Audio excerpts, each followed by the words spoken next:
સુરત પોલીસે સથાણા વિસ્તારમાં પાટીદાર સમાજની 17 વર્ષીય સગીર કિશોરીના અપહરણ અને શારીરિક શોષણના આરોપમાં 26 વર્ષીય અરવિંદ પંચાસરા નામના યુવકની ધરપકડ કરી છે. ઘટનાની ફરિયાદ નોંધાયાના 35 દિવસ પછી ક્રાઇમ બ્રાન્ચને તપાસ સોંપવામાં આવી હતી, જેના લીધે 2 દિવસમાં જ પોલીસે આરોપીને પકડી પાડ્યો છે.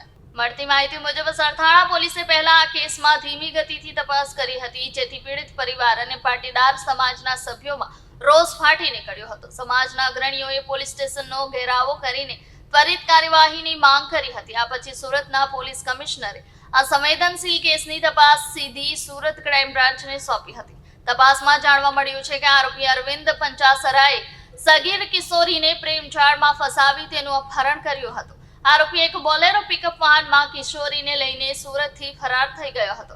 તેણે સગીર સાથે અમરેલી, ભાવનગર, બોટાદ, રાજકોટ અને પોરબંદર જેવા જુદા જુદા જિલ્લાઓમાં સફર કરી હતી. આખરે પોલીસ ટીમે બોટાદ જિલ્લાના માંડવા ગામ ઢસા ખાતેથી આરોપી અને સગીર કિશોરીને શોધી કાઢ્યા અને આરોપીની ધરપકડ કરી હતી. 17 વર્ષની સગીરાનું અપહરણ કેસની અંદર આજે સુરત ક્રાઇમ બ્રાન્ચે રિકન્સ્ટ્રક્શન કર્યું હતું ને સૌ મોટી સંખ્યાની અંદર લોકો ઉમટી પડ્યા હતા જોવા માટે કે આ નરાધમનું જ્યારે સરઘસ કાઢ્યું છે, જ્યારે આ સમાજની વ્યવસ્થાને ખોરવાવાળા આ સામાજિક જે દૂષણો છે, જે સમાજ આ નરાધમો જે છે એમને જાહેરમાં જ્યારે વરઘોડો સરઘસ કાઢતા હોય ત્યારે મોટી સંખ્યામાં લોકો ઉપસ્થિત રહ્યા હતા અને સુરત ક્રાઇમ બ્રાન્ચના કામગીરીને અમે વધાવીએ છીએ.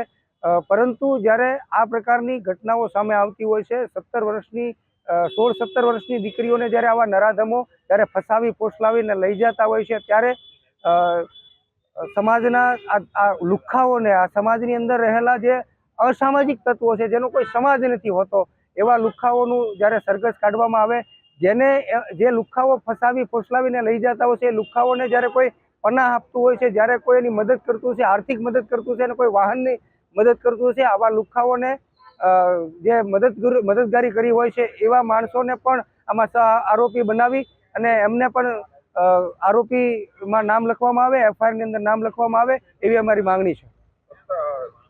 આરોપી પરણિત છે?